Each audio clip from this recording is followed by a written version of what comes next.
relax. Kindly switch off your mobile phones. Please close your eyes and live through what is being said. For your benefit, it would be nice if you can relate to the character being portrayed. Feel as if you are the character being talked about for better empathy while listening. It is going to make a very big difference to your life and change the way you look at life once and for all. This is a true story and a story with a great message, an effective story with full of free learnings. There was this leading dealer of computer products, a professional who had been in the industry for more than a decade. He was dealing in one of the best known PC products of India. His company was cruising along when disaster struck in the form of mega schemes, scheme after scheme run by the leading PC company of India. Till one day, the company decided to pull the rugs under its dealers' feet. After collecting huge sums as advances towards the schemes, they did the Indian rope trick and vanished into thin air, along with the dealers' huge advances paid on behalf of the customers. The amounts involved were huge, very, very huge. Customers who had paid advances were also cheated and left to be handled by the dealer. This one stroke was enough to cripple the dealer's financials and his normal life beyond redemption. On one hand, the dealer was cheated by the largest PC company in India.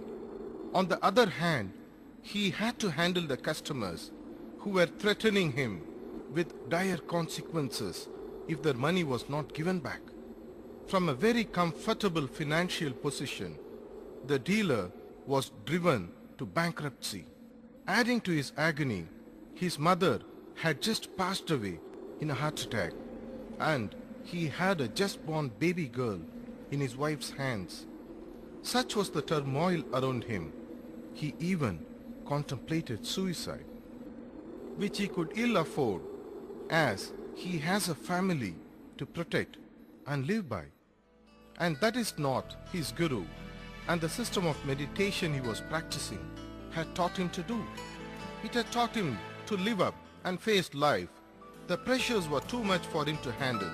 It was a do-or-die situation in every sense of the word. The immediate responsibility on the shoulders of the dealer was to handle the customers who were getting more and more irate. He had the choice of either facing the customers or running away like many other dealers did. Will adversity get the better of the situation, or will he laugh adversity on its face? He took a principled decision to stand by his customers. But for this to happen, funds had to be mobilized. Very huge sums, and that too at a very short notice. All his earlier savings through the business dried up in the first round. The second round saw all personal assets coming to mortgage. The debt gap was still large. He had to resort to personal borrowings through known circles for very huge sums and at astronomical interest rates. Putting his head in the guillotine, he took risks beyond his capacity to repay. Money was now on hand, but was there a point in just giving back the money to the customers? They needed those systems anyway for their use. At this point of time, customers' interest alone were foremost in his mind. A few suppliers lent a helping hand, and so did his customers. The short-term problem had been more or less solved. The long-term problem still remained: how to pay back those huge debts. This terrible feeling kept haunting him as he tried to think about how to make things better.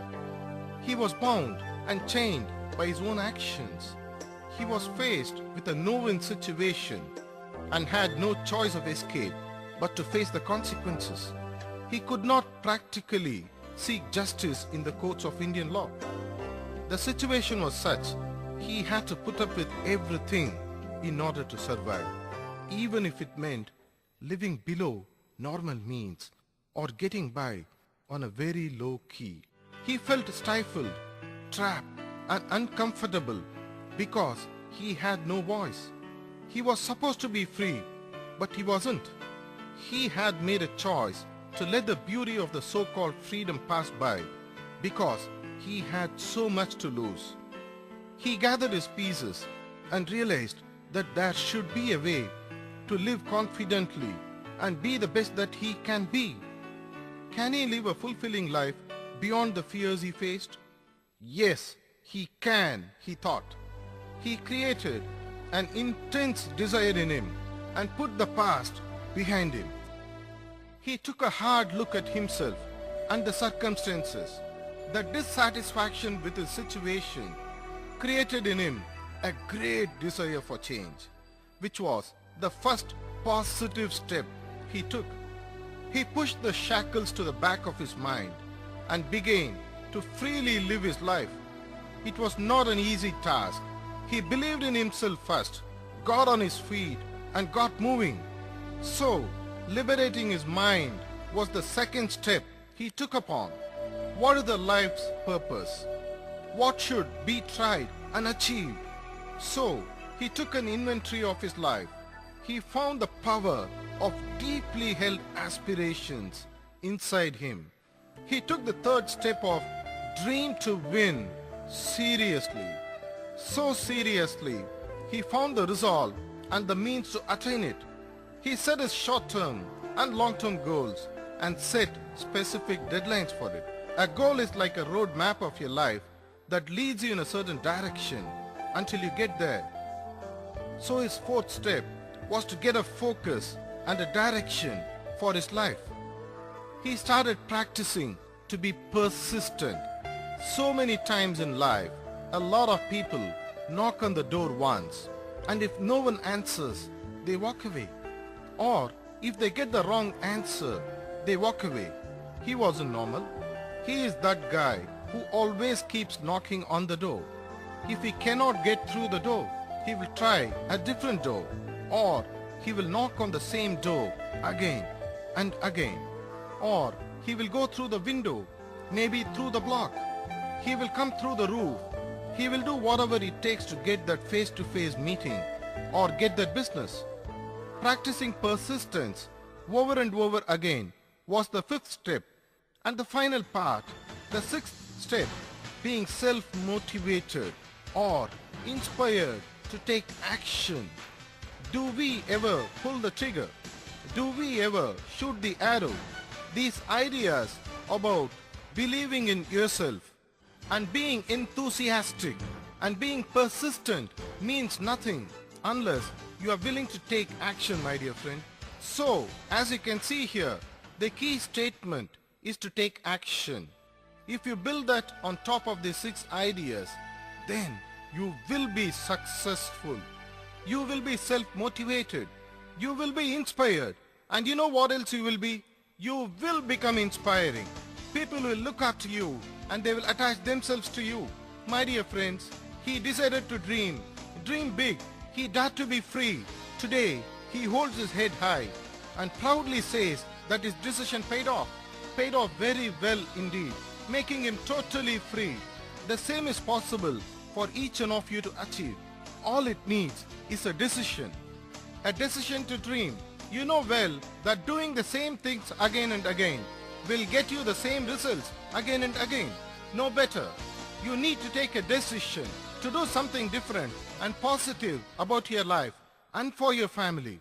Friends, if you still need a reason to make a decision, just look at the innocent faces of your children tonight when they are sleeping, whether they are 2 or 20, and ask yourself this question: what options are you going to give them in a moment of crisis? Look at your old parents or look at your spouse while they are asleep and ask yourself this question. Am I ready with options as and when it is needed? Am I in a position to fulfill the dreams and needs? After all, I am everything to them. Should I fail in my duties if the situation demands it from me? Ask yourself these questions and take a right decision based on the facts that you have on hand now. A great future is already with you, my dear friend. It will give you the best of the possibilities, the best of the successes, the best of the victories, the best of the riches, the best of everything that you and I can imagine asking for. Your future is right here with you to help you succeed in your business and in your personal life. Succeed beyond your wildest imaginations if only you are willing to dream and dare to be free.